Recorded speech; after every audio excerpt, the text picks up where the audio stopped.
नाज़रीन, टंडोलायार में एहसास कफ़ालत सेंटरन ते मुबैना कटौती जो सिलसिलो जारी है।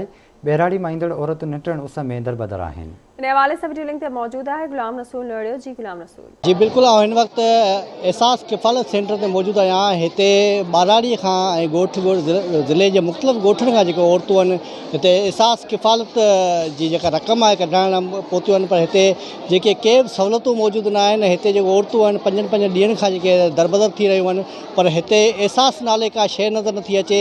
हिते न हिन लाइ का टेंट वग़ैरह लॻायो वियो आहे। काड़े में जेको आहे हिते औरतूं वेठल आहिनि। हिते आयल औरतुनि खां पुछंदासीं त हिननि सां कहिड़ा मसइला आहिनि, हिननि खे कहिड़ी परेशानियुनि खे मुंहुं ॾियणो पइजी रहियो आहे।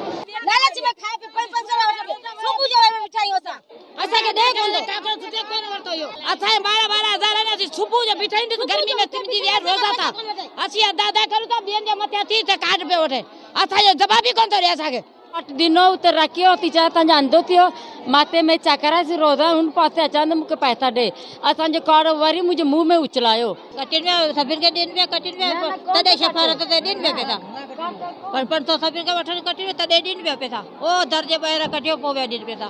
500 ॾियनि पिया, उन्हनि खे देरि कोन पिया कनि, असांखे त ॾियनि कोन पिया। असांजे चयो भले 500 वठो, असांखे ॾियो पैसा, घर वञो। अॼु 5 ॾींहं घर वारा घर वेठा आहिनि, असां रुॻो रुलूं पिया पोयां पैसनि जे। हींअर कोन मिलिया आहिनि, 3-4 ॾींहं पैसा चकर लॻायूं, जॾहिं वरी मिलनि कोई नथा ॾियनि। दर मां ॾिए हुन पासे अचे वठी वञनि पैसा। 4-5 ॾींहं थिया आहिनि, सूमर वारे ॾींहं सां हलूं पिया। जी बिल्कुल, तव्हां औरतुनि जूं ॻाल्हि ॿोल ॿुधी। हिन जो चवणु आहे त हिते हिन एहसास किफ़ालत सेंटर ते जेको आहे एहसास नाले का शइ नज़र नथी अचे। हिते जेका किफ़ालत कई पई वञे औरतुनि बजाए जेके हिते या डिवाइस होल्डर ऐं एजेंट माफ़िया जेको आहे इन्हनि जी जेको हिते सपोर्ट कई पई वञे। हिते 500 खां 1000 रुपया जेको आहे कटौती बि कई पई वञे। हीअ एहसास किफ़ालत सेंटर जेको आहे हिते हीअ किफ़ालत जेकी आहे उते मिसकीन ऐं जेकी बेपोच औरतूं आहिनि उन्हनि जी किफ़ालत कई वञे, पर हिते जेकी किफ़ालत कई पई वञे डिवाइस होल्डर ऐं एजेंट जी किफ़ालत कई पई वञे।